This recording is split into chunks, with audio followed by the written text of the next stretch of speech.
of Ulam.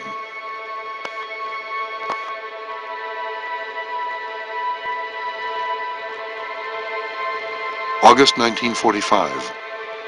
At an American air base in the Pacific, scientists from Los Alamos, a secret weapons lab, watched closely as an intricate new device disappeared into the hold of a B-29.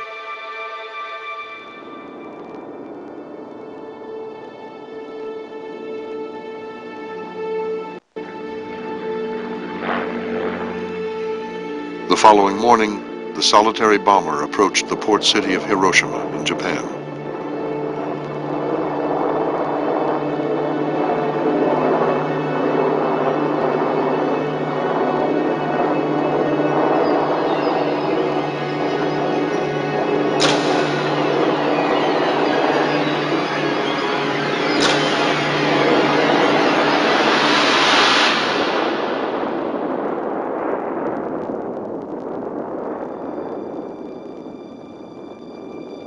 Three days later, a second atomic bomb destroyed Nagasaki. In Los Alamos, on the whole, it was pure joy. We succeeded.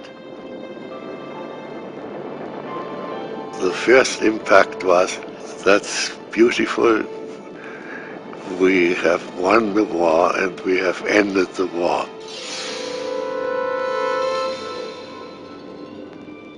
And then the second reaction was the destruction of Hiroshima, which we saw in photographs, was so absolutely overwhelming that my conclusion was it must never happen again. It was a terrible thing to have signed one's name to. As one of them said, our beautiful physics, which had seemed like such a almost religious science commitment before the war, should have been put into the deepest and darkest part of human existence. It really horrified them.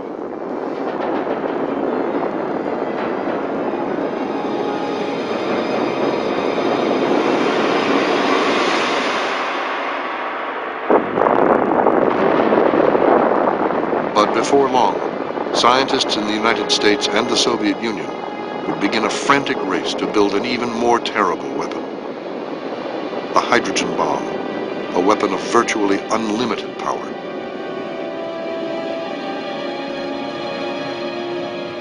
It was a race that would push the world to the edge of a nuclear catastrophe.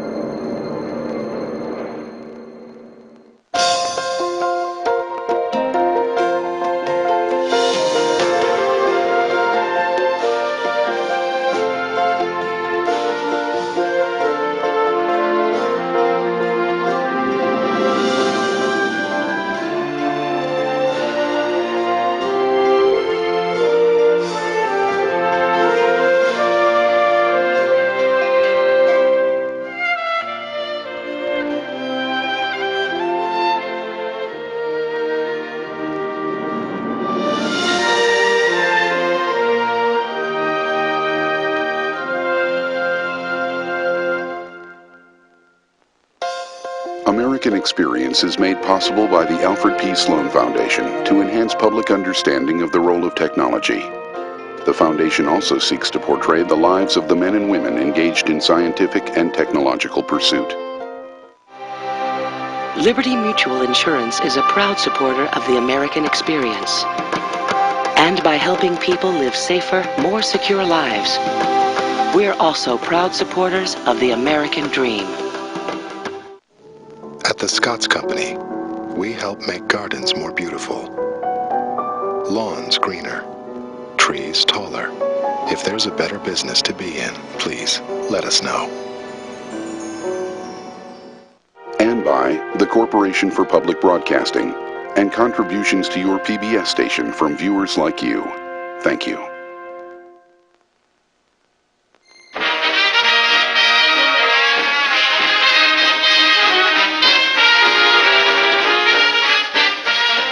In the fall of 1945, the troops were coming home. One of 3 B-29 bombers arrives at Chicago Airport after a 5,996-mile non-stop flight from Japan. Among the soldiers returning from the Pacific was the architect of the air war against Japan, Major General Curtis LeMay.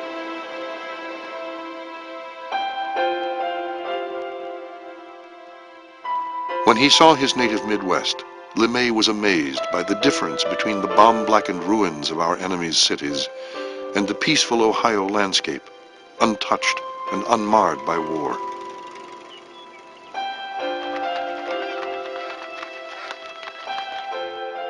Back home with his family, LeMay considered the lessons of the war.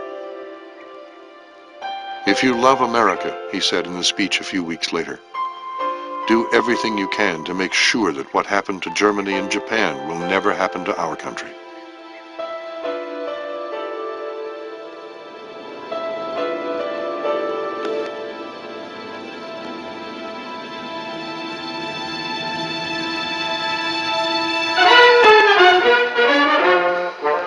In New Mexico, the scientists, too, were ready to go home.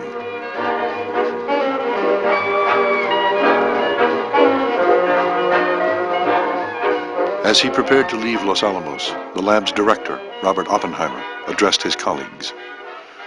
"When you come right down to it, the reason that we did this job is because it was an organic necessity.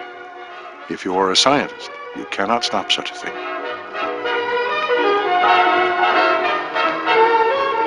Like many of the lab's leading scientists, Hans Bethe was eager to move on. "We all felt that, like soldiers, we had done our duty," he wrote, "and that we deserved to return to the work we had chosen as our life's career, the pursuit of pure science and teaching." One scientist who did not share in the happy mood was Bethe's colleague and friend, Edward Teller. Like Bethe, Teller had fled fascist Europe before the war. But growing up in Hungary, he had learned to fear the Soviet Union as much as Hitler's Germany. Underneath it all, and I think this is perhaps the tragedy of Edward Teller, was the deep fear of Russia and of the Soviet Union and of totalitarianism, which he had seen as a child in Hungary destroy his country and nearly destroy his family. The threat felt during his youth in Budapest was still on Teller's mind as he argued that the work at Los Alamos should continue. During the war, the goal of the Manhattan Project had been to build the atomic bomb, a bomb based on fission, the breaking apart of heavy atoms like uranium. But now that the war was over and the bomb built, Teller tried to enlist the help of his colleagues in developing an even more advanced weapon, the hydrogen bomb. Practically all my friends and acquaintances said, "We have done a lot in 1945, let's do no more." I knew that at that time, by splitting the uranium nucleus, we have only barely started, that much more could be done in the hydrogen bomb. And I was unhappy to stop it. It was unnatural to stop it. Teller, at a scientific level, was an intense enthusiast, a very emotional man, but also an extremely brilliant man.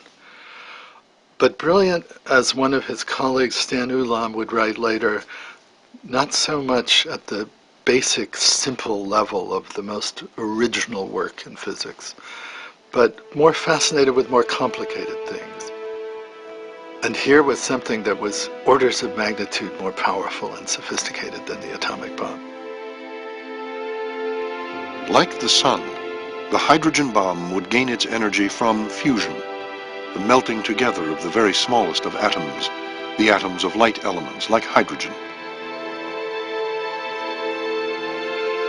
Teller hoped to use the enormous heat of an atomic blast to set off a fusion reaction in hydrogen, and so create a bomb of practically unlimited destructive power.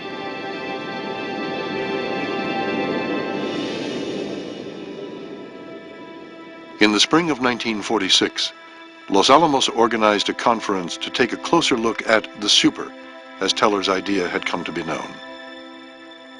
The Super Conference was called at Los Alamos in April of 1946, basically in the spirit of putting away your fur coat in mothballs.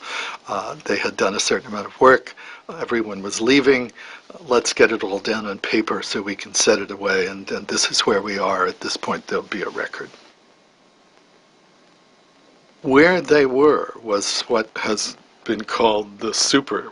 Teller called it the Super, a Superbomb, which was essentially a pipe filled with liquid deuterium, which is a kind of hydrogen, with an atomic bomb screwed to one end.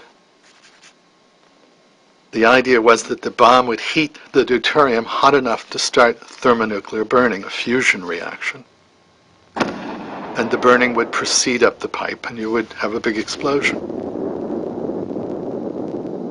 It was presumably more complicated than that, but that basically was the design.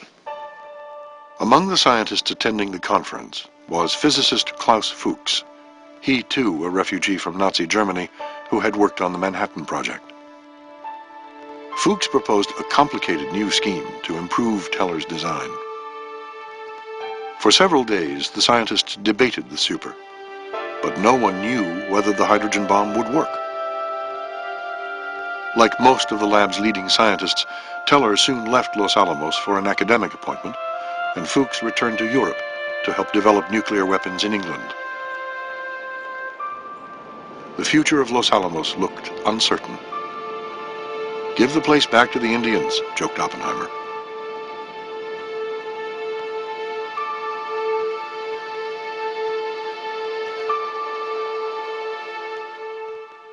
Americans ended the war with a bang, so impressively. And the bomb, as you know, produced a profound depression in Moscow. The wartime alliance between the Soviet Union and the United States was turning cold. In the Kremlin, the atomic bomb was seen as a direct threat. The fact that the Americans used the bomb meant a lot. That meant that they were ready to use it again, perhaps against another enemy, against another target.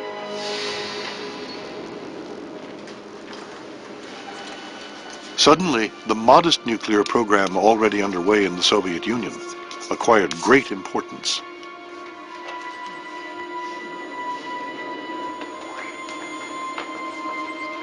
In August 1945, in fact 2 weeks to the day after Hiroshima, Stalin signs a decree which turns it into a crash program, laying the basis for a program to build a Soviet bomb as soon as possible.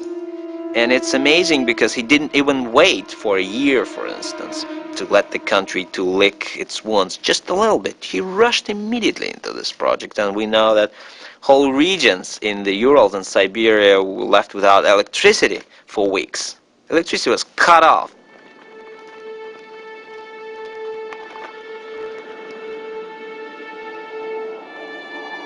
To take resources for the atomic project meant to leave people starving.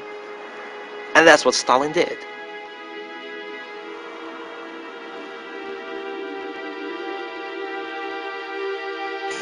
Stalin was making his quest for the atomic bomb a national priority. To direct the vast new enterprise, he chose Lavrenti Beria, the chief of his all-powerful secret police. Lavrenti Beria was one of the most sinister and cruelest people in a pretty sinister and cruel leadership. By virtue of his control or place in the police apparatus, he had more effective instruments in his hands for extracting resources from the economy than anyone else. One, of course, is to make great use of prison labor. So you have tens of thousands of people involved in construction work and in mining who are prisoners of the Gulag. It was a classic example of what the Soviet state could do quite well, which was to focus on certain very high priorities and channel resources into those, and at the same time to neglect the welfare of the mass of the population. To save time, Beria ordered his scientists to build an exact copy of the American atomic bomb. They followed plans supplied by several spies working inside Los Alamos. As it turned out, the spy who provided the most useful information was Klaus Fuchs. In 1948, meeting his Soviet contact in a London pub, Fuchs also passed on a detailed description of Teller's idea for the Super. But Fuchs didn't know if the Americans were actually building an H-bomb. In Moscow, Igor Kurchatov, Beria's chief scientist, was sufficiently alarmed to form a new team. Kurchatov brings in people who have not been involved in the atomic project, and he turns to Igor Tamm, a very well-known physicist. Tom quickly assembled a group of his most promising students, including Andrei Sakharov. Twice before, Sakharov had turned down offers to join the nuclear program. But the third time, Sakharov later commented, "Nobody bothered to ask my consent." In a matter of months, Sakharov developed a new idea for the hydrogen bomb. Sakharov comes up with an idea for a different kind of design for a thermonuclear bomb. This is the so-called layer cake, or sloika in Russian. So Sakharov came up with the idea for what was called the layer cake. Essentially, he proposed taking a layer of one element. It does not have to be uranium necessarily. You could take lead, but let's use uranium because it's heavier. We take one layer of uranium and then another layer, and between them we'll place a layer of deuterium. Sakharov alternated several layers of light and heavy elements. High explosives surrounding the layer cake would be used to implode and ignite an atomic bomb at the center of the device. The atomic explosion would then set off a fusion reaction in the deuterium.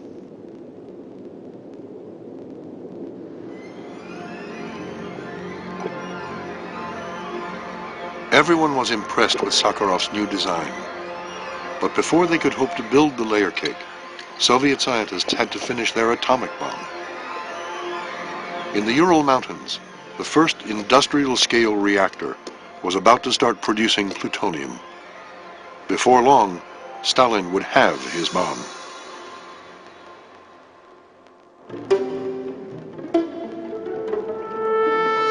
By the summer of 1948, the United States and the Soviet Union, allies just 3 years before, appeared headed for war.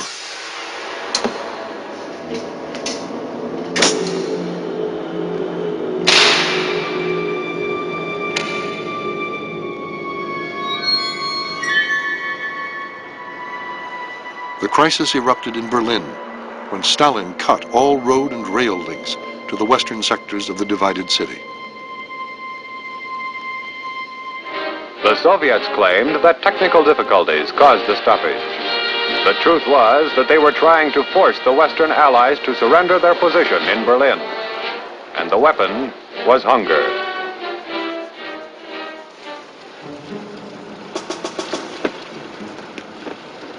For more than 8 months, the Allies supplied the city from the air. The standoff in Berlin pushed the U.S. military to get ready to fight a new enemy. In the fall of 1948, Curtis LeMay was put in charge of SAC, the Strategic Air Command, with orders to shape up the Air Force unit responsible for atomic attack. The 22nd, when I first went to it, was a hodgepodge of people and airplanes. We could hardly keep the airplanes in commission. A lot of my people were untrained. They had been assigned to the outfit, but they'd never been in a B-29 before.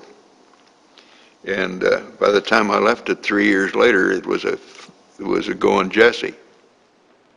LeMay believed that in the nuclear age, strategic bombing alone would be decisive. There must be no ceiling, no boundaries, no limits to our air power, he declared. The Air Force must be allowed to develop unhindered and unchained. He has such a reputation for being an iron ass, a tough, hard, thoughtless man. And if you really knew him, you knew that he was inside, he was a real softy. He loved the guys that worked for him and flew for him.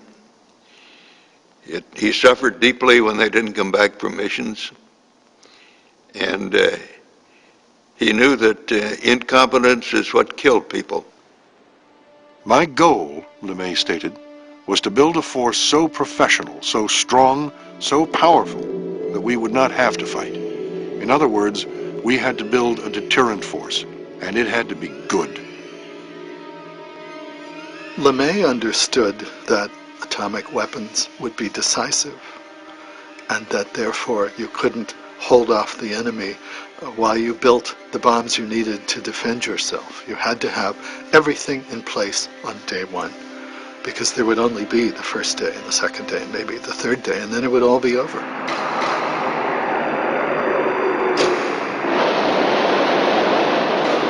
By 1949, LeMay's first war plan was ready. It called for attacks on 70 Soviet cities, using 133 atomic bombs during the first few days of war. The concept was dubbed killing a nation. It's a truism of people who really understand violence, that you hit the enemy with everything you've got, whether you're in a fist fight or whether you're in a war. And you hit them up front, and you take them out with overwhelming force before they have a chance to get you. All those basic principles of violence were multiplied 1,000,000 times over by the fact of nuclear weapons, the fact that one bomb could essentially destroy a city and 50 bombs a country. Under those circumstances, you only had one punch, you only had one chance. But President Harry Truman was skeptical. This isn't just another weapon, not just another bomb, he said. People make a mistake when they talk about it that way. We will never use it again if we can possibly help it. But, added the president, I know the Russians would use it if they had it.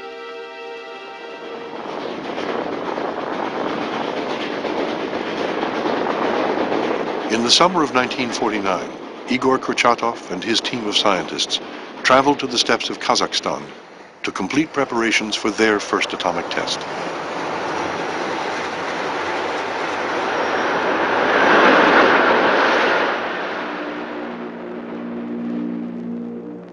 A few weeks later, a specially equipped U.S. weather plane flying off the coast of Siberia brought back alarming evidence. Air filters on the plane had collected radioactive debris, suggesting a recent atomic explosion. President Truman was slow to accept the news. As he said later, he simply couldn't bring himself to believe that those Asiatics had built something as complicated as an atomic bomb.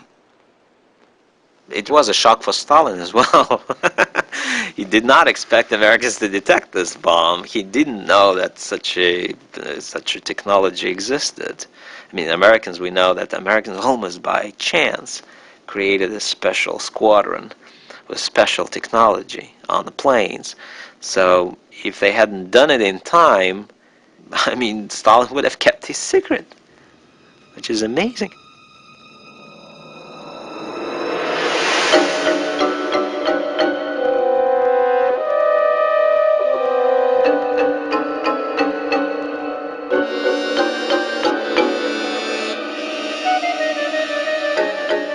The explosion of the atomic bomb really meant that the United States lost its monopoly, and that was a very important turning point for foreign policy, but also in the sense of American vulnerability. Citizens began to think that they too could be attacked by an atomic bomb. On the one hand, it was, well, we knew this was going to happen. It was just a matter of time. On the other hand, there was this terror that, well, now the big enemy, the big powerful enemy, now has the same weapons that we have. Now we really have to think about the possibility of war. Without warning, you are startled by an intense flash of light. You have seconds before the shock wave will hit you, before the debris starts flying. Hit the dirt. Get behind the nearest and best shelter. A ditch, a depression of any kind, but get down. For the first time, Americans could imagine being the target of a nuclear attack. Duck and cover.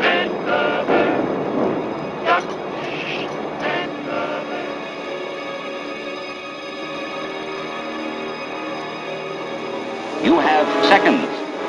Move toward the nearest doorway, corridor, or a stairway, or get under a bed or table, or get behind a couch or other large, heavy object.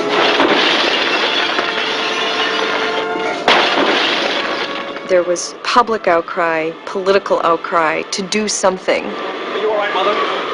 It wasn't clear what, but there was definitely public pressure for Truman to do something, to act. Civil Defense Bulletin. This city has just undergone a surprise atomic attack. This was an airburst. Check for fires. And there were some of us even advocated that we should go to Russia and just bomb them. Just keep doing it to keep them from developing anything.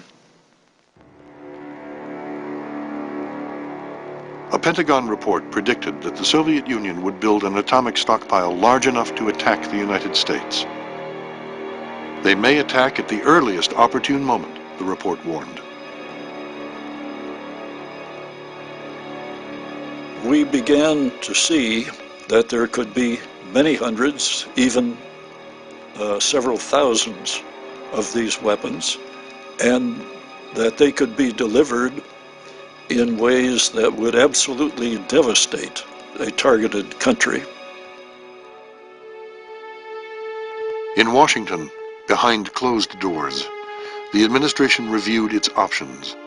What could be done to stay ahead of the Russians? On Capitol Hill, Teller's plea for the hydrogen bomb suddenly gained support. When the proposal reached the White House, it was the first time Truman ever heard of the super. In 1949, the question occurred, shall we go ahead with it? And at that time, only a limited number of excellent people were asked. And those unanimously said, no more. I was the only one who said, it can be done, it should be done. Teller was convinced that we must make the hydrogen bomb.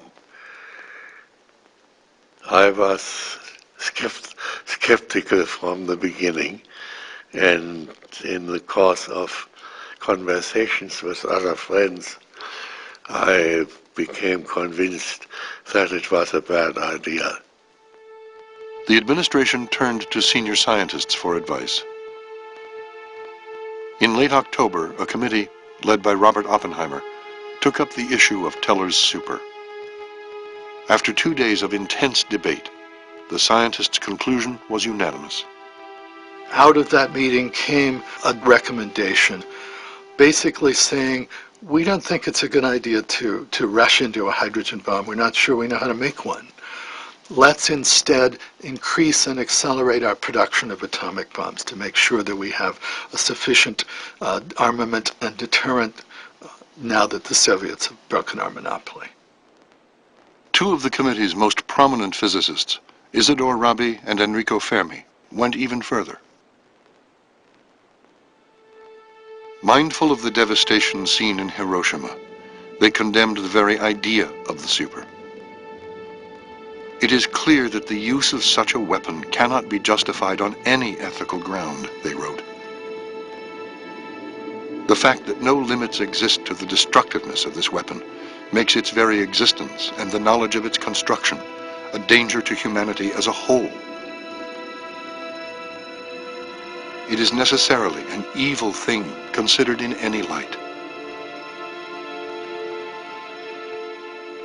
It used the word genocide, a new word, only 5 years old at that time. That particularly incensed Teller. Here are these people who had built an atomic bomb, who'd used it to destroy 2 Japanese cities, calling his weapon a genocidal weapon. I believe that having argued for the hydrogen bomb in 1949 at an important juncture helped keep the world safe. I'm proud of it. Through the fall, the pressure on Truman was increasing. If we let the Russians get the super first, warned a prominent congressman, catastrophe becomes all but certain. The United States would be in an intolerable position, insisted the Joint Chiefs of Staff, if a possible enemy possessed the bomb and the United States did not. In January 1950, President Truman announced his decision. In the end, he goes ahead and does it simply on the grounds that whatever agonies may be involved in building this weapon, there would be worse agonies if the Russians got it and we didn't have it.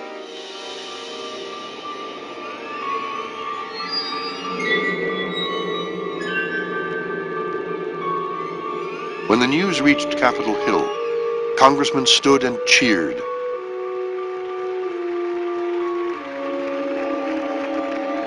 In Moscow, the Soviet leadership responded at once.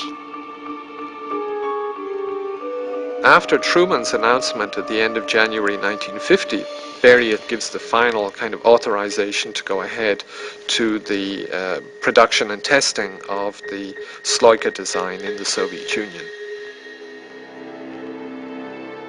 To help build the layer cake, Sakharov was ordered to leave Moscow and move to a secret weapons lab 250 miles east.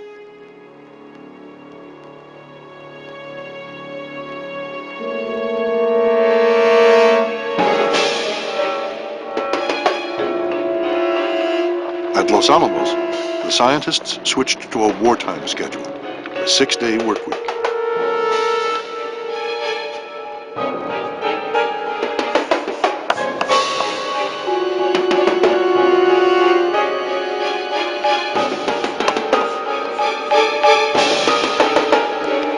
The race for the Superbomb was on.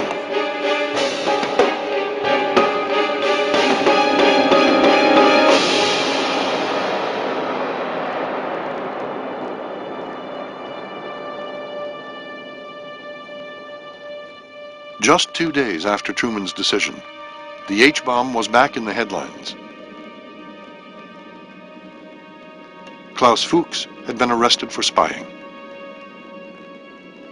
I was deeply shocked and astonished. Klaus Fuchs had been such a good physicist. He made several important discoveries while he was at Los Alamos, but he never talked about his private life. Fuchs admitted being a communist. He had joined the party during his student days in Germany to fight against the growing threat of the Nazis.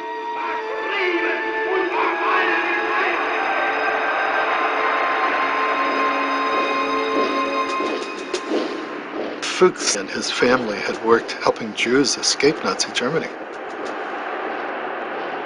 Fuchs's sister had committed suicide by jumping in front of a train when she was being chased by the Gestapo. So it was very much mixed up with the whole issue of Nazi Germany and fascism.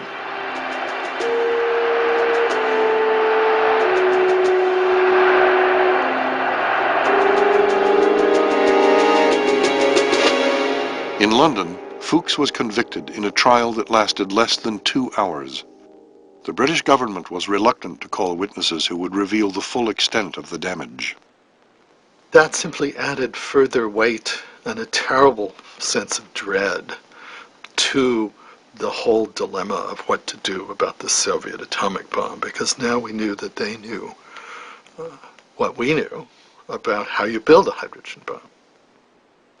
At Los Alamos, the crash program was making little progress. Some of the scientists who had argued against the hydrogen bomb, like Hans Bethe, refused to get involved. But others agreed to help. Enrico Fermi came back for the summer, hoping to prove that the super couldn't be built. When a man like Fermi told me, "I hope you will succeed," that made me feel, to say the least, uncomfortable. But at the same time, I had no question As a scientist, I had to know what can be done. It had always been a clear necessity with the hydrogen bomb to calculate the progress of the explosion, because if you didn't have a kind of a paper version of what was going to happen, and you tested a design and it was a dud, you wouldn't know whether it was wrong because your design was wrong, or whether it was wrong because there was no way to make this happen anyway. So they had to simulate it on paper. The first breakthrough came when Stanislav Ulam, a Polish-born mathematician, developed a method to simplify the enormously complex calculation. He and Fermi would finally be able to figure out whether Teller's idea for the super would work. In those days, computers were mostly young women who would take a problem and fill in a spreadsheet with one number after the other using hand-cranked Marchant or Frieden calculators. And that's how it was with the calculations that Fermi and Stan Ulam were doing. Fermi would look at the data, and he and Stan Ulam would talk for a few minutes, and then they would think further, and at the end of the day they would have another case or two to calculate. All of the calculations were showing that the existing ideas about how you would introduce the energy led to a situation in which it fizzled, and not just marginally so, but it never got started at all. Although if you're optimistic, you can hope that the calculations aren't right, something will save you, and I think that Edward Teller was decidedly optimistic for a long time. In Princeton, the mathematician John von Neumann was trying to run the same set of calculations on a prototype digital computer. Von Neumann, an old friend of Teller's, soon confirmed Ulam's results. Teller is divided. He wants to blame Ulam for somehow distorting the calculations. And since they weren't total, they were kind of samples, it was always possible to imagine that some malevolence on Ulam's part was what was really wrong here. But of course there was the computer back in Princeton spitting out the same numbers. They cast doubt on a scheme. They did not do more. But I felt at that time we must find reliable approaches that were sure to work. I remember very distinctly Teller's attitude during that time. He was very desperate. It seemed to most people that Teller's original idea of making a hydrogen bomb would not work.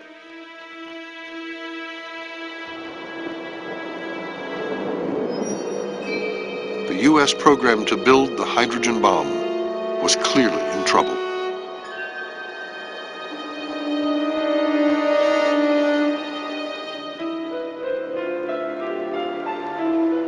At the Soviet weapons lab, the program to build Sakharov's layer cake was making progress. Built on the grounds of a former monastery, Arzamas 16 was a top-secret facility that didn't appear on any map.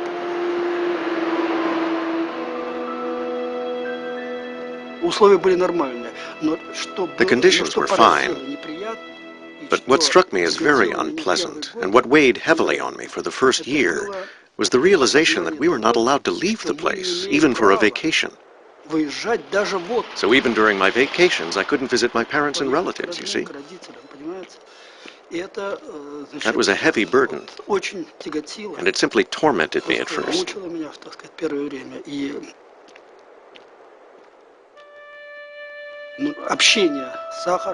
But the contact with Sakharov, Tom, Zeldovich quickly relieved some of the tension. I got involved in interesting, absorbing work. We saw ourselves at the center of a great enterprise on which colossal resources were being expended, Sakharov later wrote. We never questioned the vital importance of the work, and there were no distractions. The rest of the world was far, far away, somewhere beyond the two barbed wire fences. Certainly, there were contradictions. On the one hand, we were surrounded by barbed wire and were not allowed to leave. On the other hand, this helped our complete concentration on the work. We understood that it was necessary for the good of the country.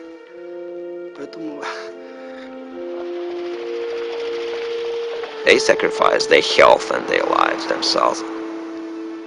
It's pointless to talk about their living in luxury while the rest of the country died of famine. No, they worked as enthusiasts without sparing themselves.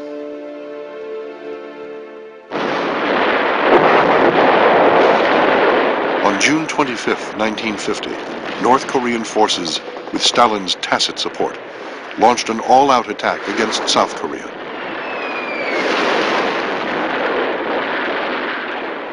Backed by a UN coalition, the United States intervened.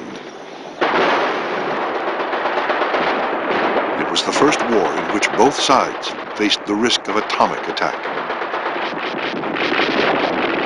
In 50, the Korean thing popped. I got a call from General LeMay, and he said, "Is your outfit ready to go?" And I said, "We sure can go." General LeMay says, "Okay, you've got 3 days." To his superiors at the Pentagon, General LeMay proposed firebombing the principal cities in North Korea. Screams of horror arose when I made this suggestion, LeMay remembered. The Truman administration chose a more limited approach. We were flying out of Kadena Air Base in Okinawa. We bombed around the Pusan perimeter.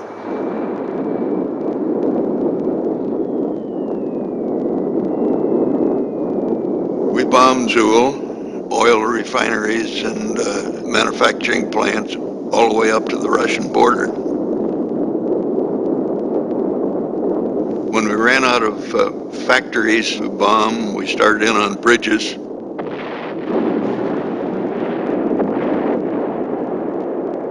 We bombed everything in North Korea that was worth bombing. By the fall of 1950, the communist forces were in full retreat.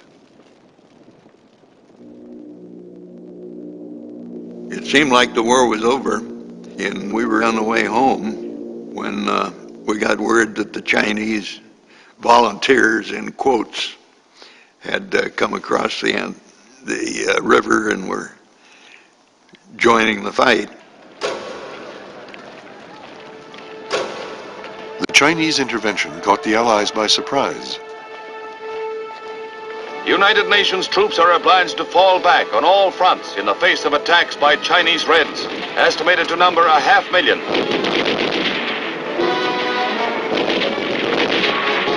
Already casualties among American members of the UN forces have risen to beyond the 30,000 mark.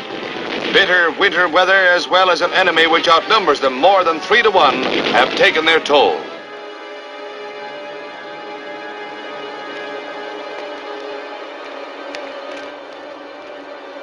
Many Americans were very angry, saying, you know, we've got these bombs, why don't we use them again? We used them in World War II and they worked and they ended the war. Why don't we use them now and save American lives and put an end to this conflict?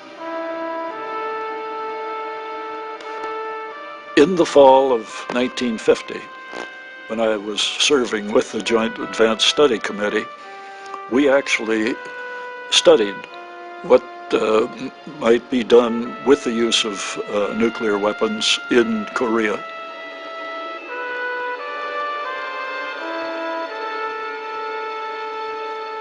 Truman's worrying a great deal about the circumstances in which the United States could use atomic weapons.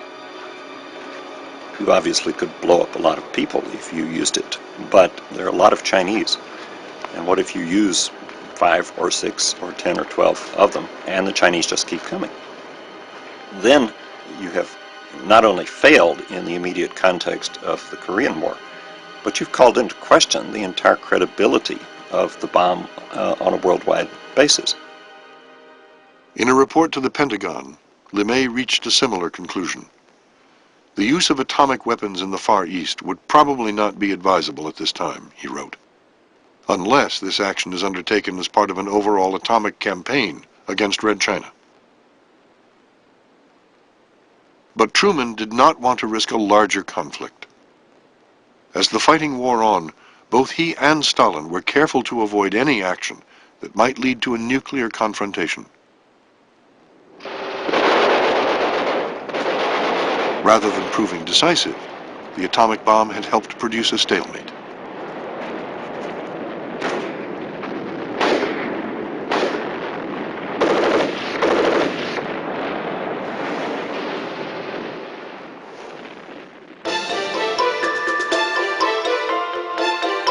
In the Pacific, scientists from Los Alamos were preparing to conduct an experiment.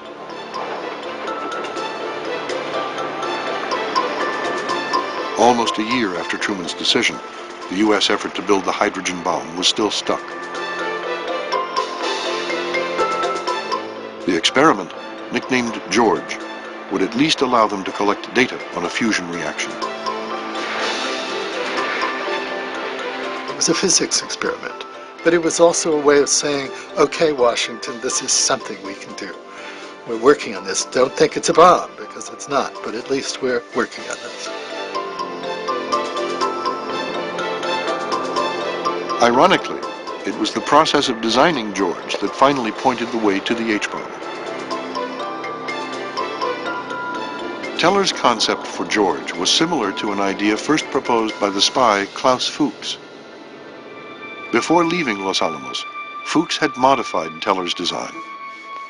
He placed an atomic bomb inside a heavy shell, close to a capsule of hydrogen fuel. At the moment of detonation, in a fraction of a second, before the whole assembly blew itself apart, the shell would confine the radiation from the atomic blast long enough to heat and compress the hydrogen fuel, setting off a fusion reaction. But George was not a practical design for an H-bomb. It was mathematician Stanislav Ulam who came up with a better idea. Engraved on my memory, Ulam's wife later wrote, is the day when I found him at noon staring intensely out of a window in our living room with a very strange expression on his face. He said, I found a way to make it work. What work? I asked. The super, he replied. It's a totally different scheme, and it will change the course of history. Ulam, too, placed the components of his bomb inside a shell. But he proposed using neutrons from an atomic blast to generate enormous pressure on the hydrogen fuel. The key to Ulam's idea was what he called lenses, material surrounding the fuel capsule to magnify the energy of the neutrons to achieve extreme compression of the hydrogen. As soon as he heard Ulam's idea, Teller added the final piece. Neutrons, he realized, were not ideal to implode the hydrogen capsule. Teller suggested using radiation instead, in effect combining Ulam's idea with the design for the George experiment.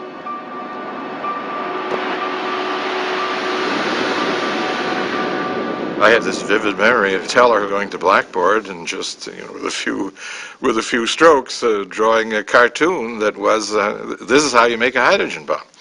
And I remember either at the time or that evening, getting the little bit of the shivers because I realized that was it. I think I found the right solution, which then was so clear that when I managed to explain it to any of the advanced people, they agreed. As soon as I heard the Ulam Teller concept, I was convinced that this was the way to go. For almost 10 years, Teller had been the most ardent advocate of the super. Now, at last, his goal seemed within reach. Teller, not surprisingly, since this was his discovery, felt that he should be in charge of building it. The people who did the work at Los Alamos understood that that would be a catastrophe. He would come up with a new idea every day, and one it immediately put into effect. The first test of the Teller-Ulam design, codenamed Mike, was scheduled for the fall of 1952. Not soon enough for Teller. I believe that this agreement was based on the point that the director of Los Alamos knew the hydrogen bomb among scientists was unpopular. He knew if he did not succeed, it would give Los Alamos a bad name. Teller accused the leadership of the lab at Los Alamos of not working wholeheartedly on the hydrogen bomb, on the Mike test, and he walked out. In Livermore, California, on the grounds of a former airbase, Teller helped set up a rival weapons lab. The break with Los Alamos would cost Teller a chance to witness the first test of his idea.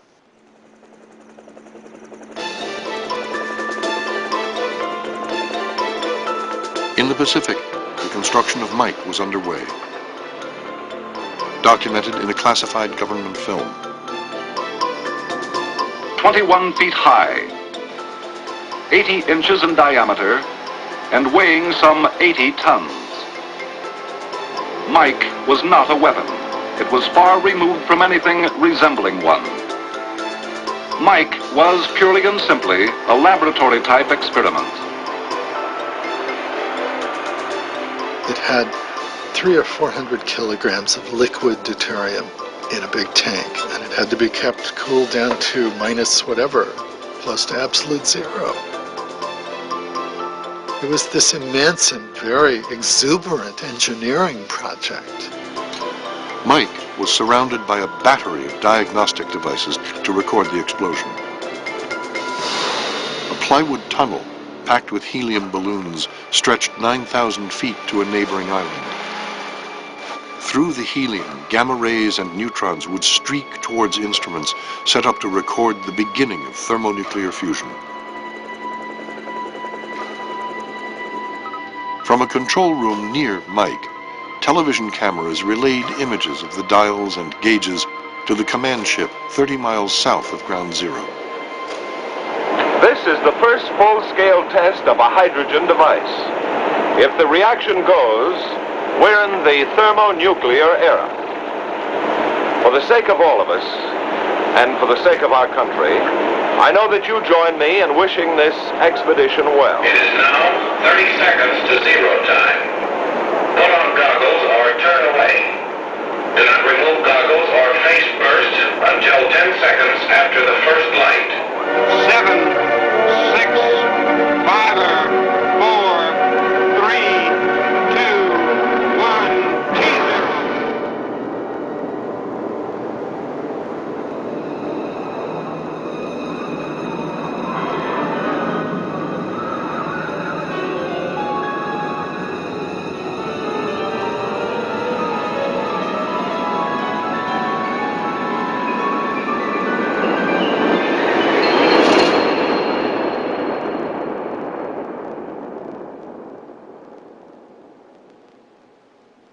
Back in California, Edward Teller waited to see if Mike was successful.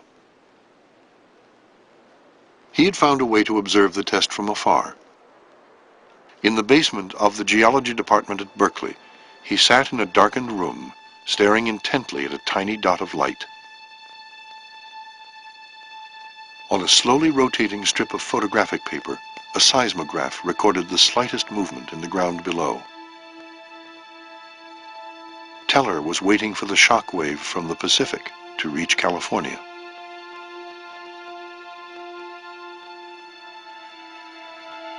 At exactly the scheduled time, I saw the light point move, Teller remembered. It moved so slightly that I was not sure whether I just thought it moved or whether it actually had moved. So I stayed around for another 10 minutes, lest I missed the real event. And then I took the whole film and had it developed. There was the signal, just as predicted.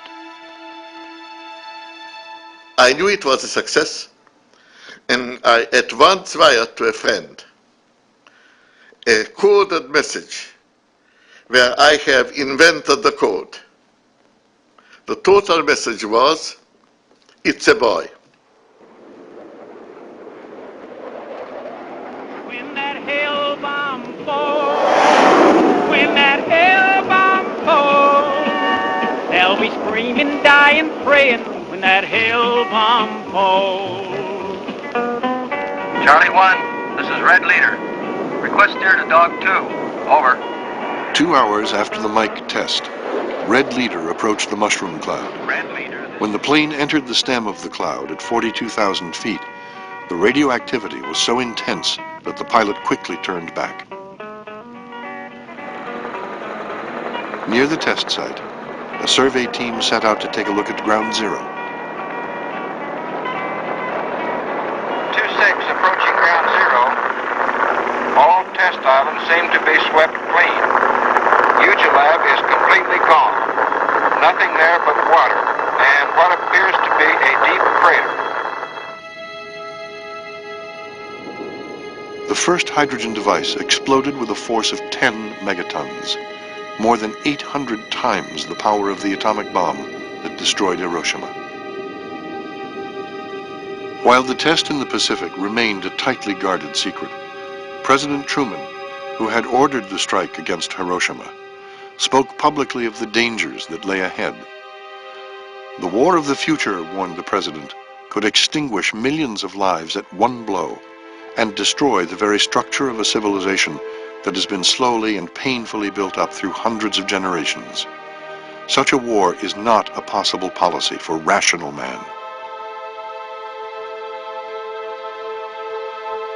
The president's words were addressed to Moscow, but in Washington, no one knew if the Soviets were building an H-bomb, or if they had one, what they might do with it.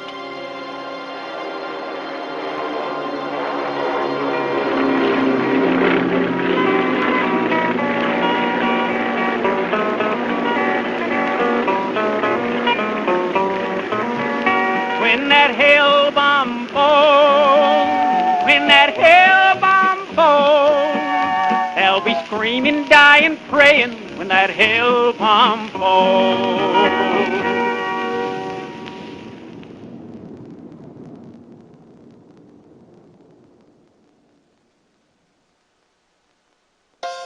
Race for the Superbomb will continue in a moment on American Experience. There's more about the race for the Superbomb on the web. Map the destructive power of the hydrogen bomb. Tour Congress's top-secret Cold War underground bunker. And take the 1950s nuclear panic quiz. All this and more at American Experience Online. You're watching PBS. You know Carl Reiner, the singer. Carl Reiner, the dancer. Carl Reiner, the lover. But did you know Carl Reiner was a comedian? Join Jerry Seinfeld. I think that Carl Reiner is funnier than Mark Twain. Steve Martin. I could stand up here for the next 10 minutes or so and honor Carl, but somehow this seems to be neither the time nor place. Dick Van Dyke. Mary Tyler Moore. Rob Reiner. Oh, is that good? And many more as Carl Reiner receives the highest American award for comedy. I know it's the Kennedy Center, but, lighten up. The Kennedy Center presents the Mark Twain Prize.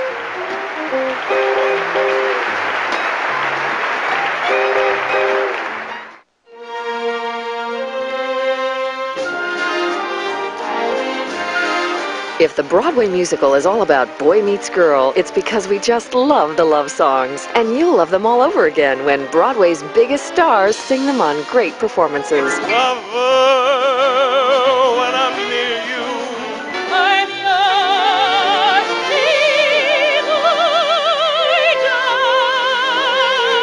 If ever I would leave you, be in springtime.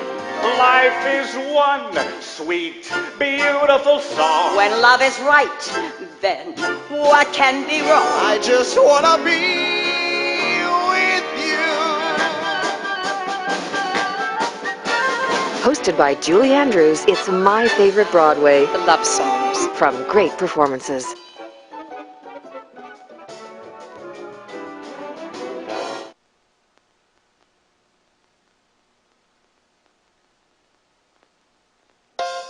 American Experience is made possible by the Alfred P. Sloan Foundation to enhance public understanding of the role of technology. The foundation also seeks to portray the lives of the men and women engaged in scientific and technological pursuit. At the Scotts Company, we help make gardens more beautiful, lawns greener, trees taller. If there's a better business to be in, please let us know.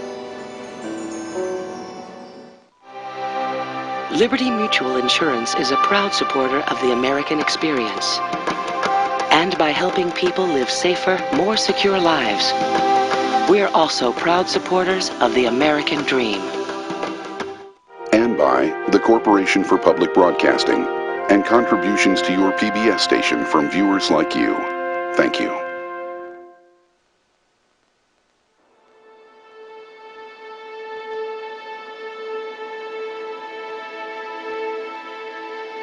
In March 1953, Moscow was thrown into turmoil.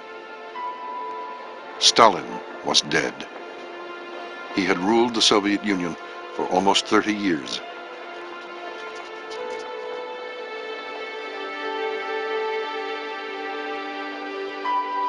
The country was in profound shock and did not know what would happen next.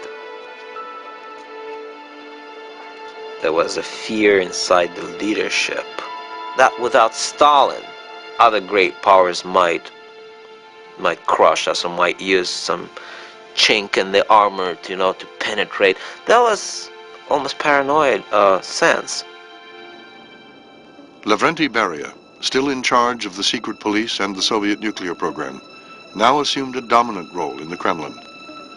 But within a few months, a coup led by Nikita Khrushchev put an end to Beria's influence.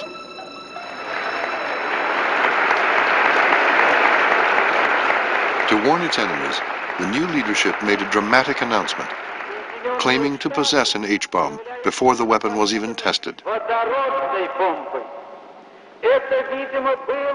The United States is said to have a monopoly on the hydrogen bomb.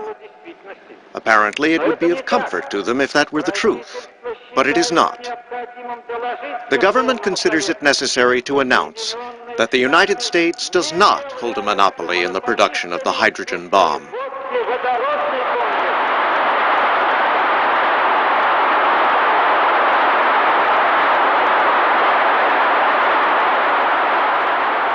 They used this bomb to boost their political position and to boost not only the morale of their people, but their own legitimacy. The test of Andrei Sakharov's layer cake was scheduled to take place 4 days after the hasty proclamation. A last-minute evacuation of thousands of civilians, made necessary by the expected power of the blast, only added to the tension at the test site in Kazakhstan. It shows, I think, how focused they were just on the mechanics of the bomb itself, on getting that right. And then only at the last minute does one of the scientists using, in fact, the American publication on nuclear weapons effects point out that, hey, look, this could be dangerous for the people living in the area.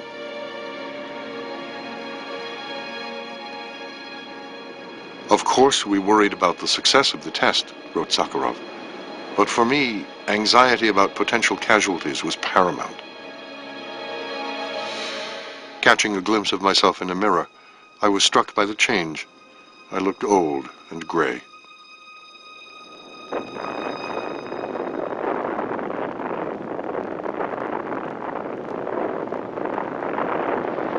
Sakharov's layer cake worked. Though not nearly as powerful as the American breakthrough tested 9 months earlier, it had one key advantage. It was a usable weapon, small enough to be dropped from an airplane.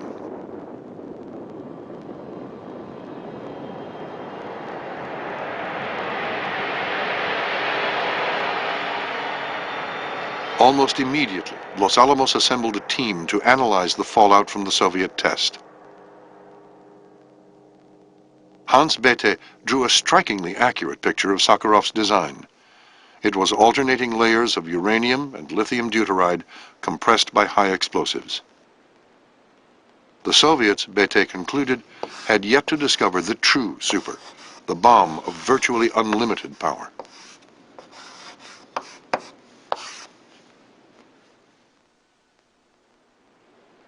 In August 1953, just 2 weeks after the test of the layer cake, newly elected President Dwight Eisenhower decided to stage his own nuclear show of force.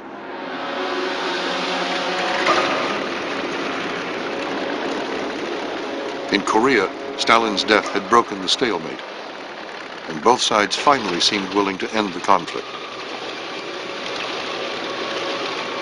To keep peace negotiations on track, Eisenhower called on LeMay's bombers.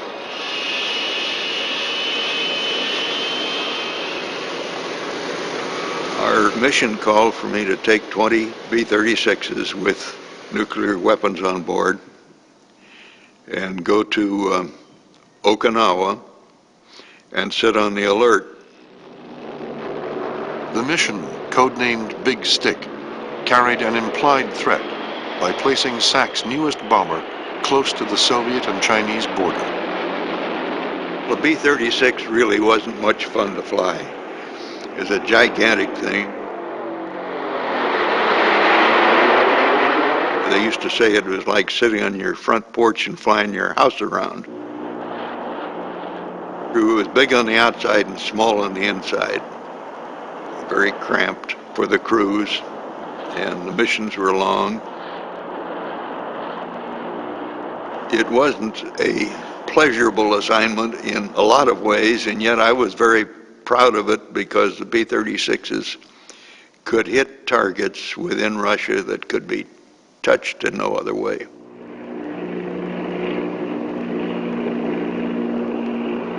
The idea is that one should use the nuclear superiority that we had and make overt and direct threats.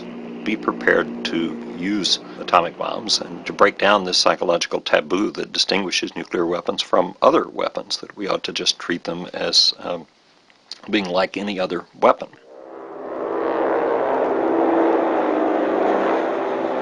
LeMay made sure that the mission did not go unnoticed. When the giant bombers landed at Kadena Air Base in Okinawa, the press was on hand to report the event. We stayed at Kadena and sit on the alert and cruise at the airplanes while the hostility cessation papers were being signed. And the B-36s being there with atomic weapons and ready to go was a warning to the North Koreans and the Russians and the Chinese not to try anything funny when we were sitting around a peace table. And the fact that the ceasefire occurs and the fact that it is not violated, I think caused Eisenhower to believe that this strategy worked, that it had paid off.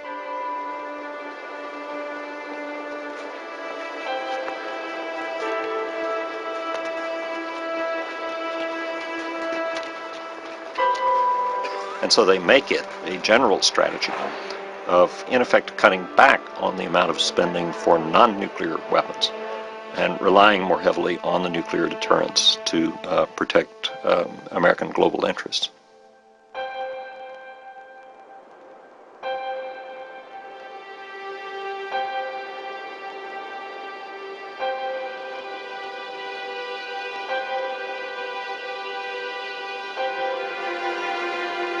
Rows of mannequins are set up out in the open, facing the blast. Each item of clothing and each color was carefully selected to give much-needed survival information.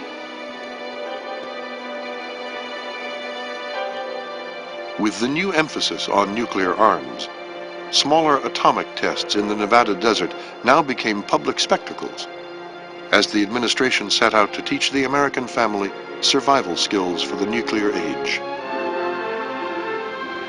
Operation Q, the atomic test program of the Federal Civil Defense Administration, as seen by June Cowan, reporter. I arrived at Civil Defense Headquarters the day before the explosion was scheduled to take place, and checked in at once with the official who was to brief me about the test. I need hardly tell you that I was anxious to learn all I could about the various types of houses to be tested. Mannequin families supplied by private industry will represent Mr. and Mrs. America. They called them mannequin families, and they dressed them up in JCPenney clothing, and they positioned them in various rooms of the house. And in one room, there was a child taking a nap. In another room, there was a family dinner party. And one of the things that they did was they placed families hiding underneath shelters. I was especially interested in the food test program. As a mother and housewife, this appealed to me. They equipped each of these homes with refrigerators, typical appliances one would find in a home, the kinds of foods one would eat, from baby food to adult food, and they exposed them to blast. 5, 4, 3, 2, 1, 0.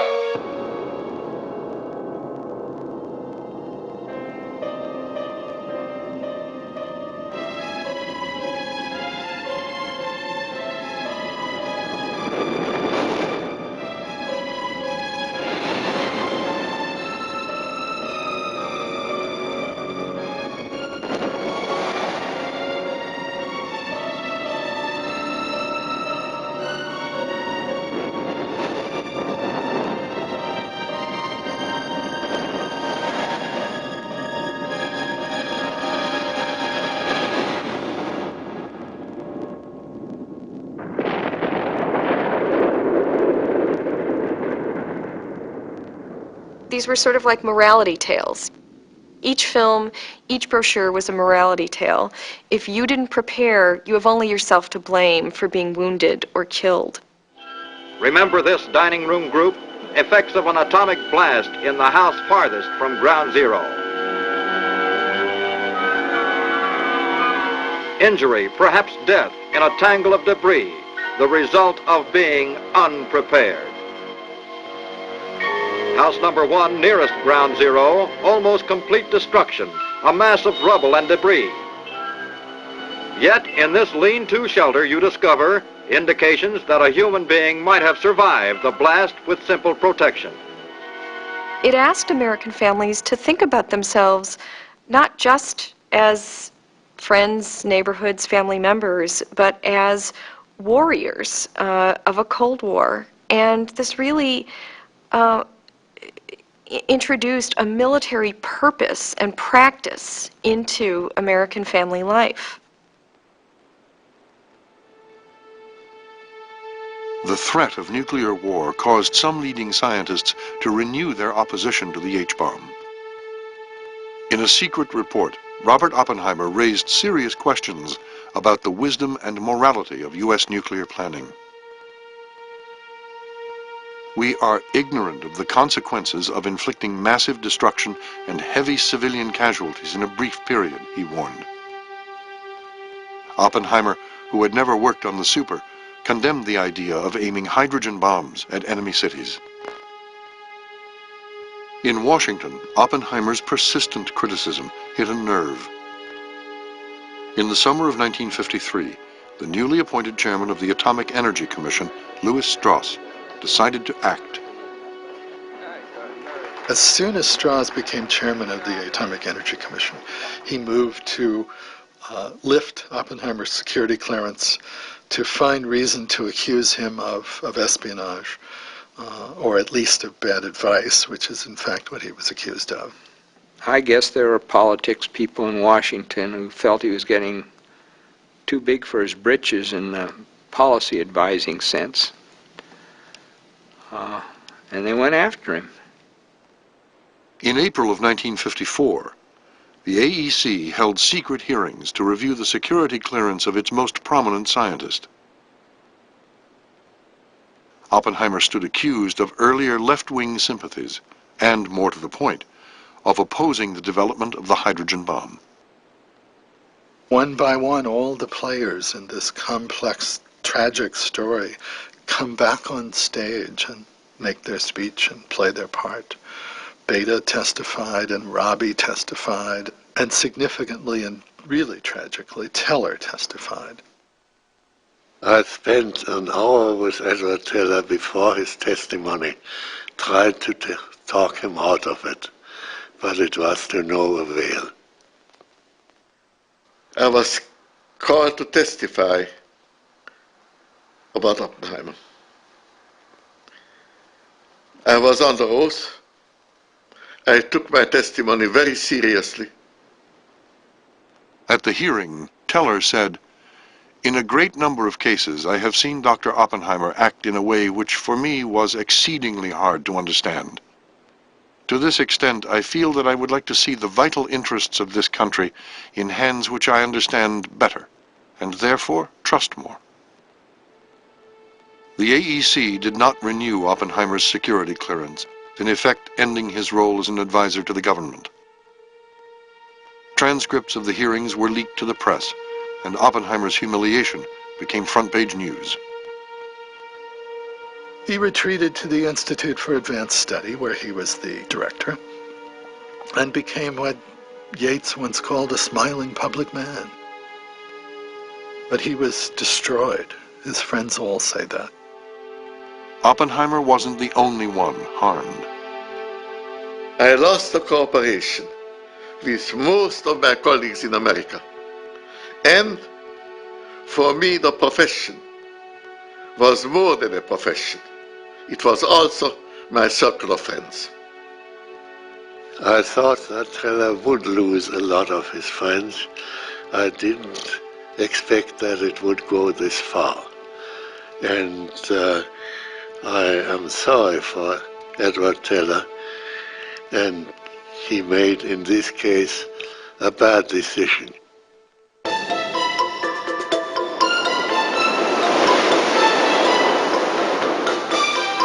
At the very moment Robert Oppenheimer stood accused, American scientists headed back to the Pacific.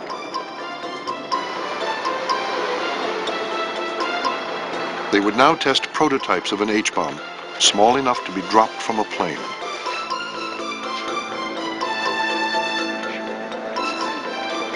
The first test, codenamed Bravo, took place on Bikini Atoll in March 1954.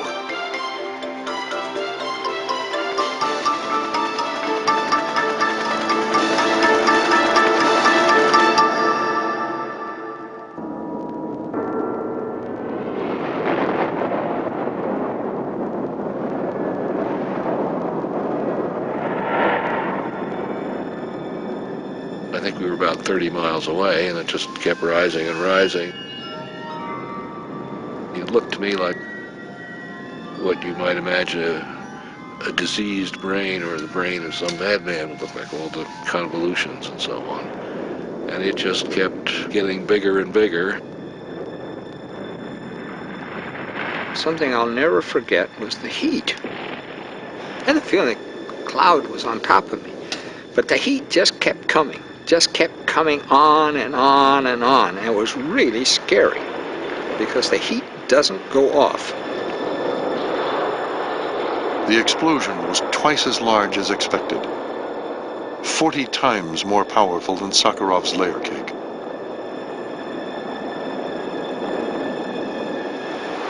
"200 miles from ground zero, a camera recorded the enormous blast.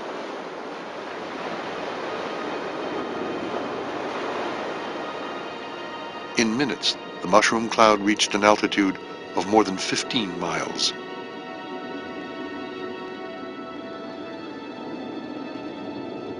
It was unprecedented to have an explosion go that high, way up into the stratosphere around 100,000 feet, where we knew very little about the weather. We ran these balloons up to see which way the wind was blowing, but the knowledge was very sparse in those days. A few hours after the Bravo test, radioactive fallout hit several inhabited islands in the area. But 2 days passed before the task force took action to rescue the affected population. In a film kept secret for decades, the AEC summarized the effects of the fallout. 229 Marshall Islanders and 28 American service personnel were evacuated to Kwajalein for survey and treatment. A majority of those receiving the heaviest radiation reported some transient nausea on the first or second day. Some loss of hair was a frequent symptom. Most of the Marshallese in this category developed multiple skin lesions, usually not severe, predominantly on the scalp, back of the neck, and feet.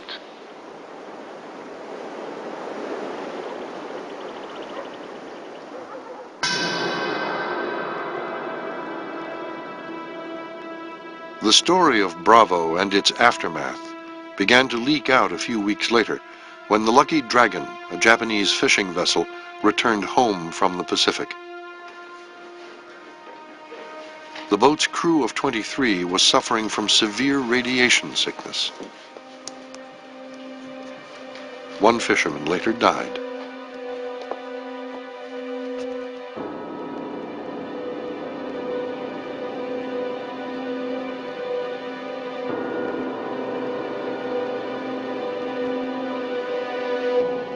At first, the administration maintained its silence.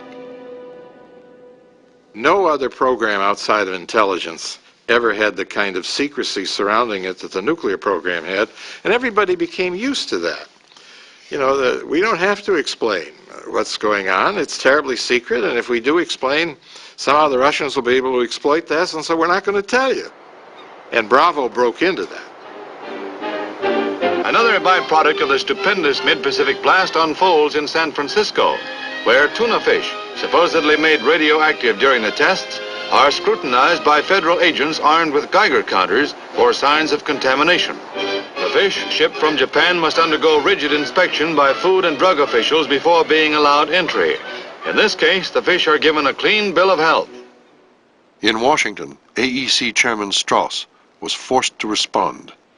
The first shot has been variously described as devastating, out of control, and with other exaggerated and mistaken characterizations.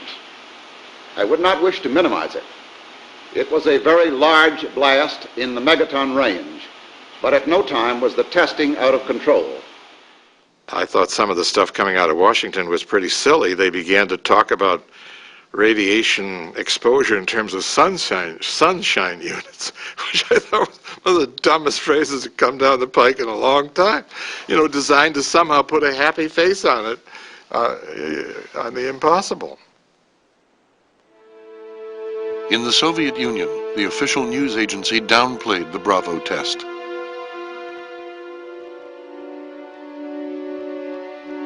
But Russian scientists were stunned by its force. Igor Kurchatov, scientific director of the Soviet nuclear weapons program, warned of the new danger.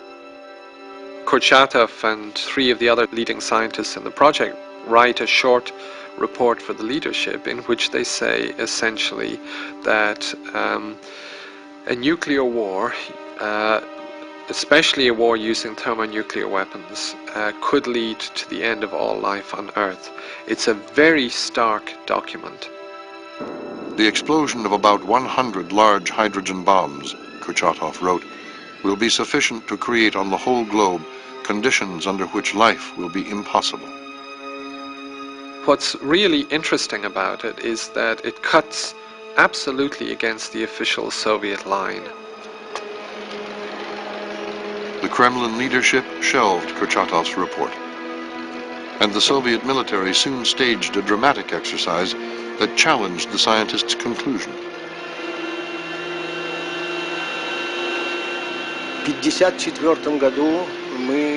In 1954, we conducted a training exercise near the village of Totskoy in the Urals, using an actual atomic bomb.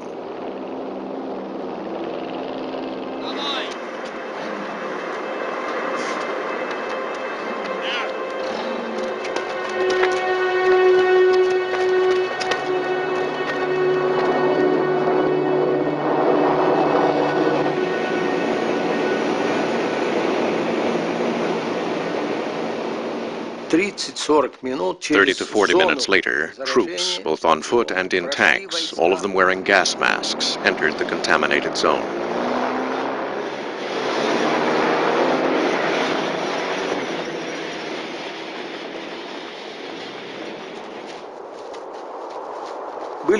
All the necessary measuring equipment was installed.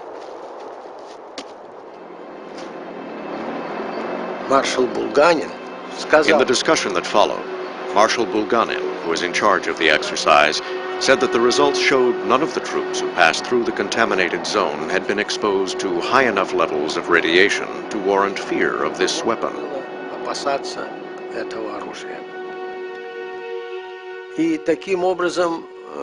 And so an atomic war was not as frightening as the imperialists would have us believe.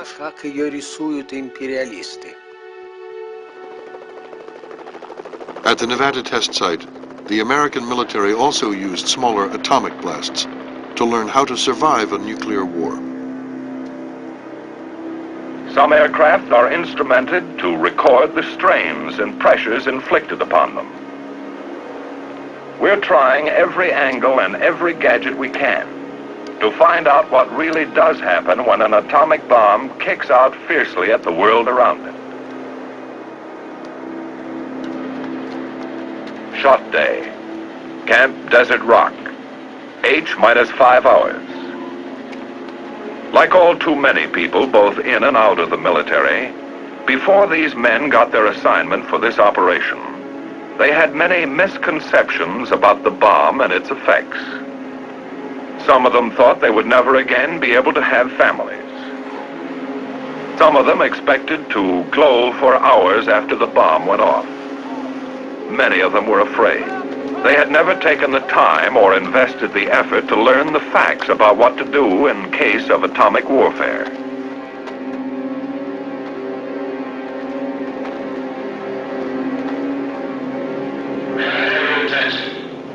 Remain in your holes until the command raise has been given at H+3 seconds. If you stand up too soon, the heat will give you the equivalent of a severe sunburn. Everyone kneel down in your foxholes, look down, and stay down.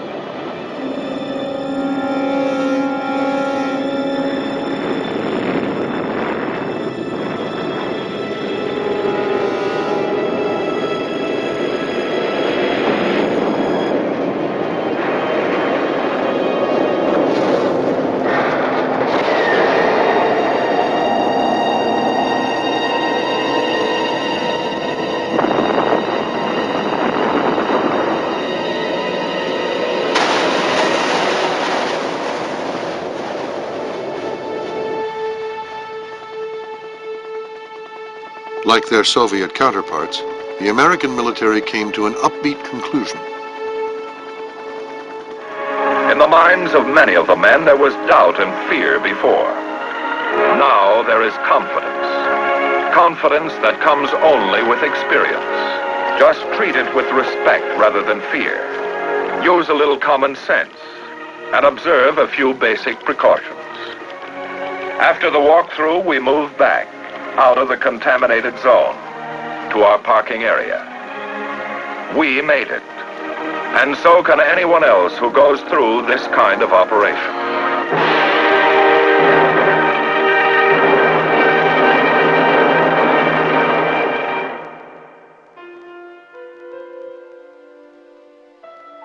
In the Soviet Union, the success of the layer cake brought rich rewards to Andrei Sakharov and several other leading scientists.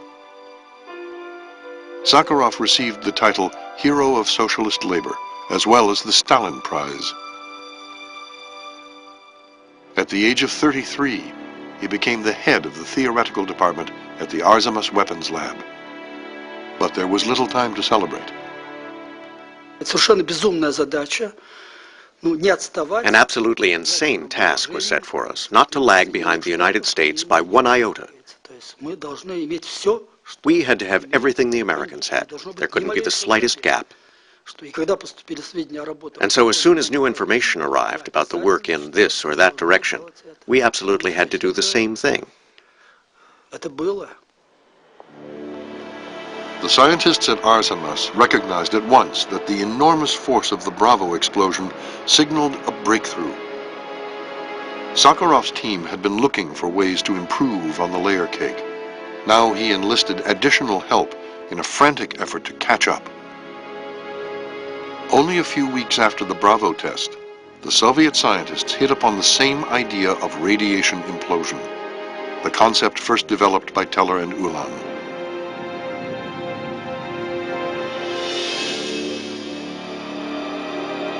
The Soviet Union now knew how to build the Superbomb. We like to believe, and many leading people believe, that if we won't give away our secrets, they will remain secrets forever. I think we were ahead of the world, not by much. They weren't secrets, they were physics. The rest is just the essentially trivial problem of figuring out how to make the physics into machines. In November 1955, a year and a half after Bravo, the Soviet version of the H-bomb was ready. Taking part in the test of the two-stage bomb made a greater impression on me than anything else in my entire life. The plane was flying at the altitude of 12 to 15 kilometers. You could see the white jet trail in the sky. It seemed that it was right above our heads because the angle was quite steep, and that made the situation tense.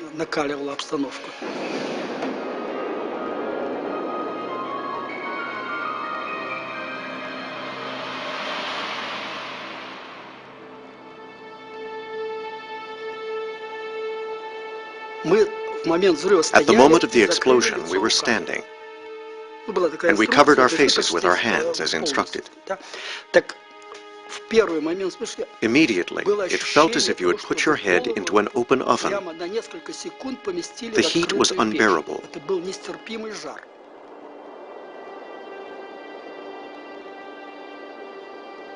Then we had this impressive view of the fireball, the mushroom cloud, all of it on a huge scale.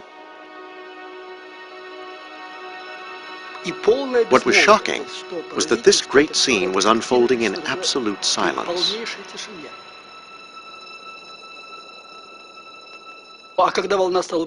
And when the shockwave approached us, we dropped to the ground. Thunder. Stones were flying. Someone was hit by a large rock. There were several claps of thunder, and the ground was shaking.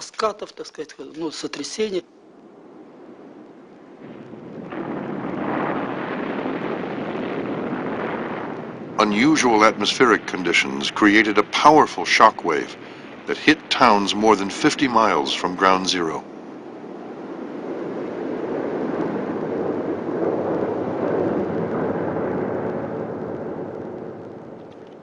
I remember when we arrived back at our hotel.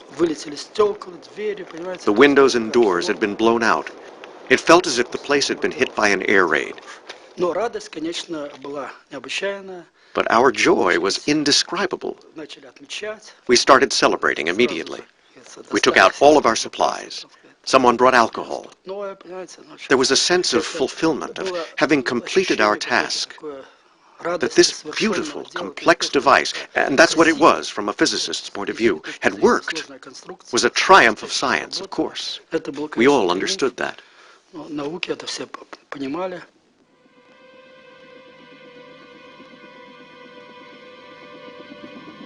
The celebrations were soon overshadowed. 2 people, a soldier and a 2-year-old girl, had been killed by falling debris.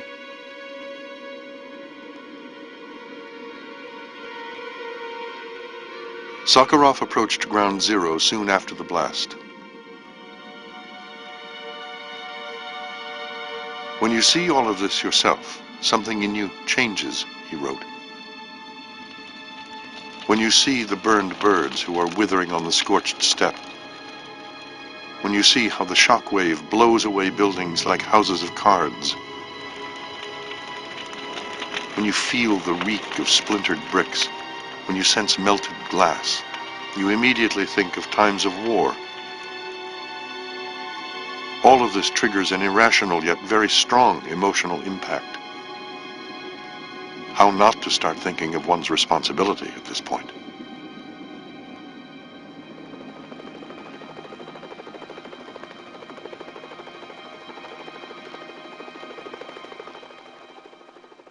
The test left a lasting impression on Sakharov and Kurchatov. Both men became deeply troubled by the consequences of their work.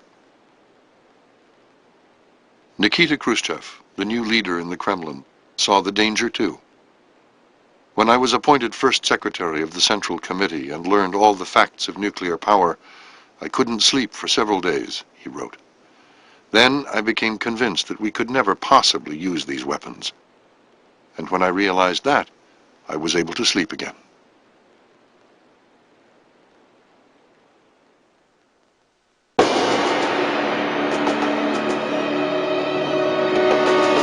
By 1955, the H-bomb had become a symbol of doom.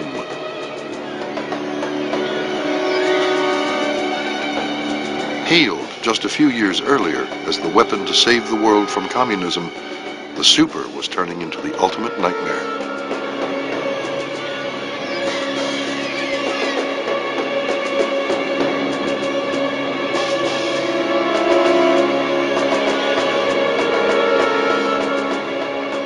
It's very important to remember that both the Soviet Union and the United States were countries that had been traumatized by surprise attack. The Americans with Pearl Harbor and the Russians with the German attack of June 1941. That experience never leaves them throughout the Cold War. That preoccupation with the possibility of surprise attack is always there.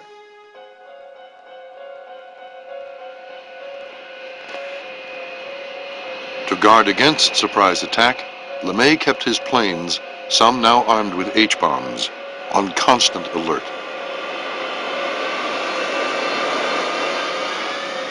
Each crew was trained to attack a specific Soviet target. The biggest thing in your life was your wartime mission. You lived for it. You knew that they might blow the whistle at any time, and when they did, that's where you were going. Unit commanders were never permitted to be more than 3 rings away on the telephone. If you wanted to go out for dinner, you had a radio in your car that you'd be on, say, I'm going to be mobile, and when I come off of mobile, I'll be at such and such a number, the number of the restaurant. When you'd go in, you'd let them know who you were and that the possibility that you might get a phone call while you were there. It was a way of life.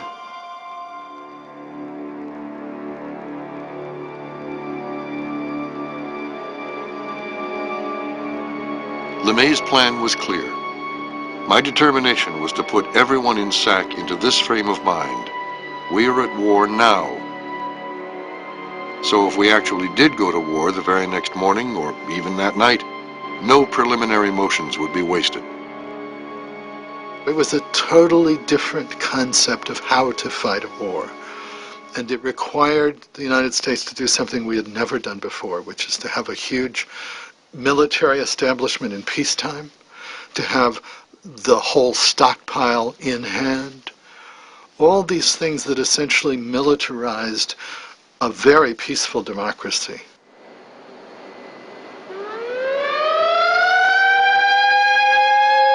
Beginning in 1954, regular alert exercises were held in cities across the U.S.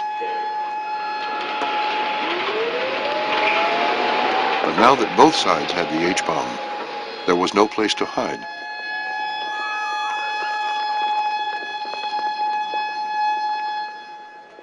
The idea was, during the early years of the Eisenhower administration, that shelter was not going to work given the advances in technology and given the advent of the hydrogen bomb, that it was silly and sheer folly to expect that shelters could protect people from such powerful weapons. Keep your radio tuned to this frequency. There is a traffic plan for the evacuation of the city.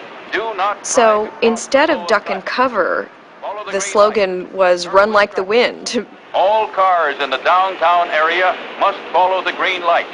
They will lead you out of the danger area by the quickest route.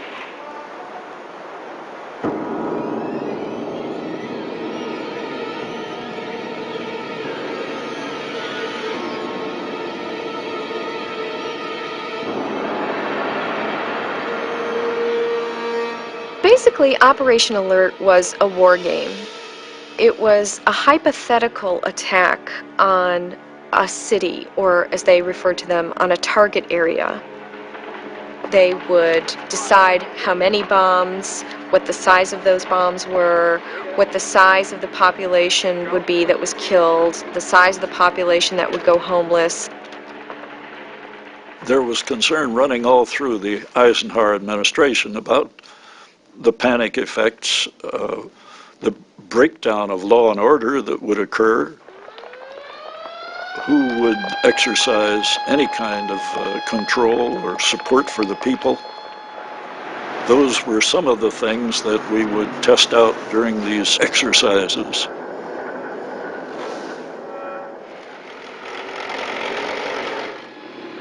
When I finally got dealing with people at the White House level, what I discovered is it wasn't civil defense per se. What they wanted civil defense in order to make sure that the American people would not be too frightened. Not to save lives, but to make people believe that they can survive a nuclear war.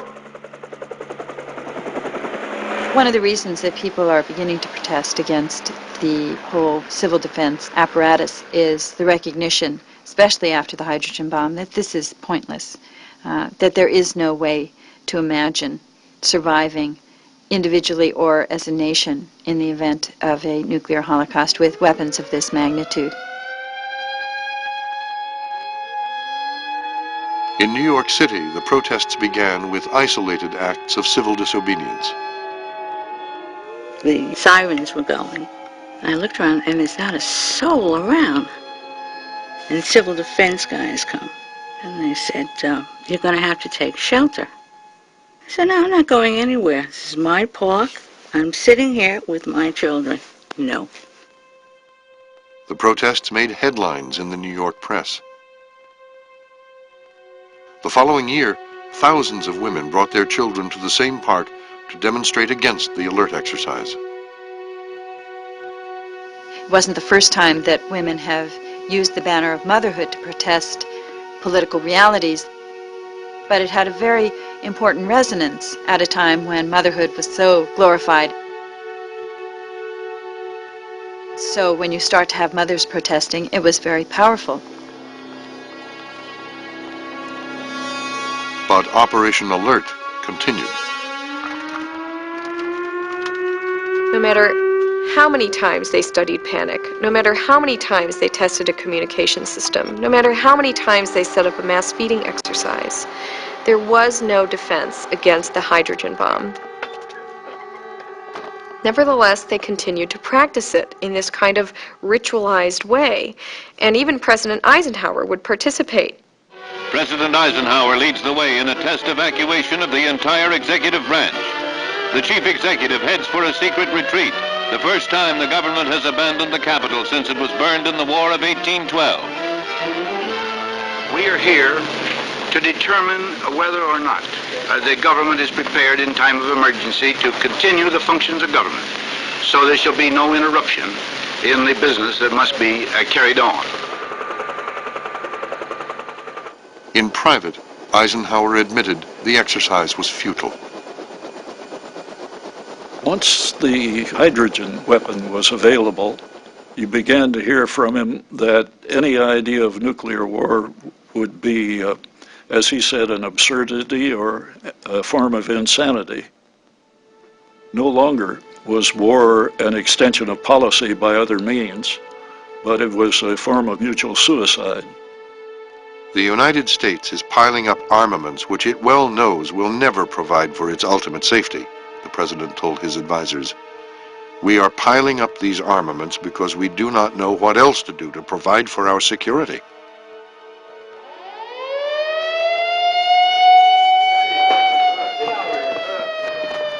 On the American side, with the buildup of nuclear forces, you see an increasing belief in the possibility of a knockout blow against the Soviet Union.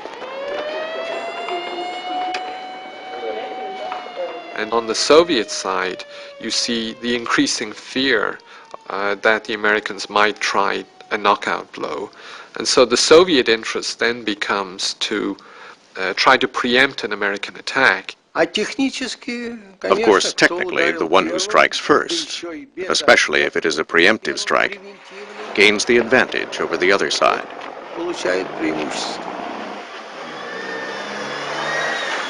But the thing is, even if you strike first, you will perish together with the defeated side. That is the paradox of our time.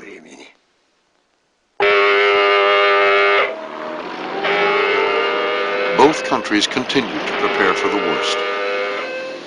By 1960, the SAC war plan called for the launch of more than 3,000 nuclear weapons, including hundreds of hydrogen bombs, from bases around the world to attack in the first few hours of conflict 1,000 separate targets in the communist bloc.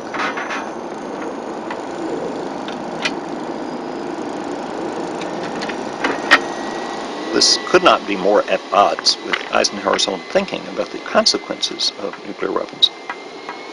How Eisenhower could sit there and think in those very progressive terms, while at the same time allowing SAC and General LeMay to be piling up thousands of weapons and devising war plans that would involve the use of these weapons simultaneously, is very difficult to fathom.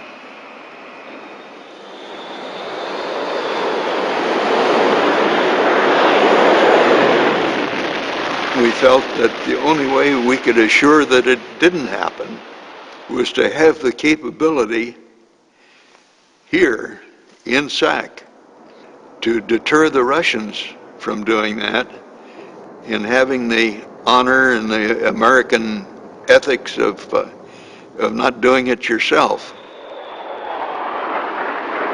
But what does it mean that a country that believes in human dignity, even the dignity of the enemy to the degree that that's possible in war, was preparing to slaughter an entire population of another country?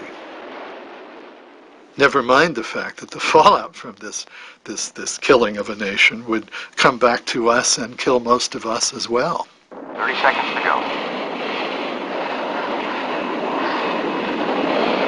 Yeah, right. It was the use of these weapons and the becoming proficient with them and the planning to use them at their maximum capability that really we felt was the one way to avoid all-out nuclear war.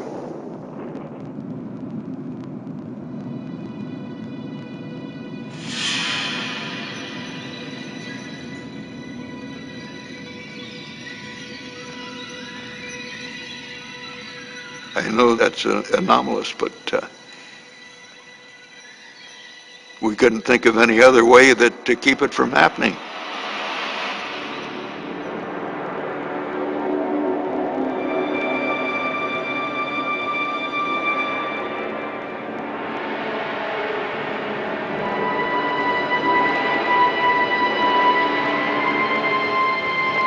Now that the race to build the Superbomb had ended without a clear winner, the focus shifted to a new race, to develop faster, more accurate means of delivering nuclear weapons to their targets.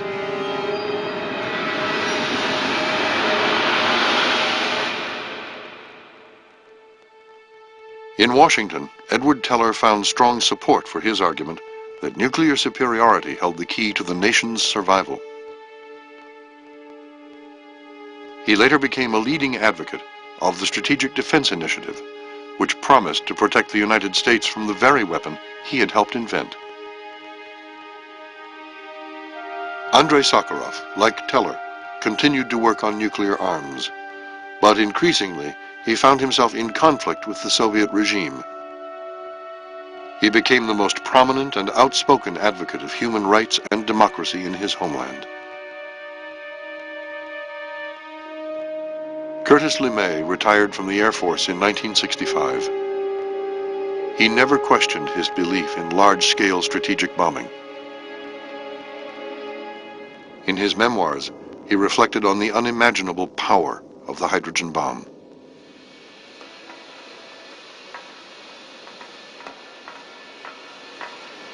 That beautiful devilish pod underneath, he wrote, clinging as a fierce child against its mother's belly, carries all the conventional bomb explosive force of World War II and everything which came before.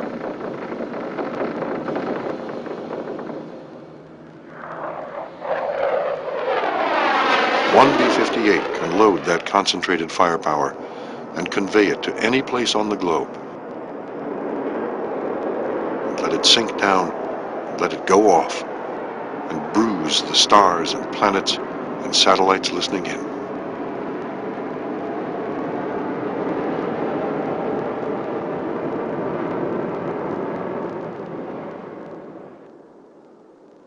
Long after the collapse of the Soviet Empire, the United States and Russia continued to maintain several thousand nuclear warheads on constant alert. Getting rid of the super, it seemed, was even harder than building it.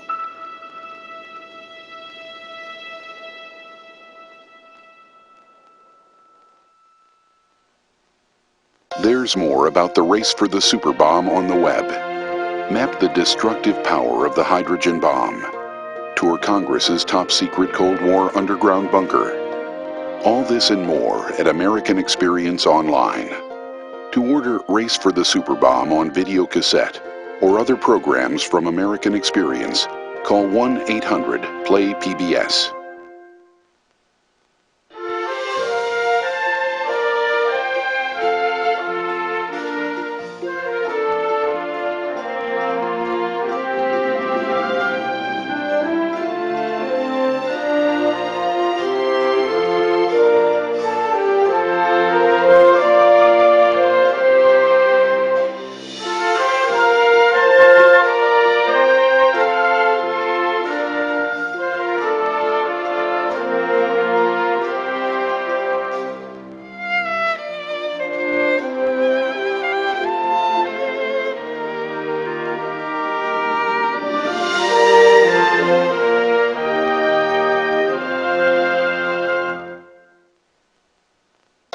American Experience.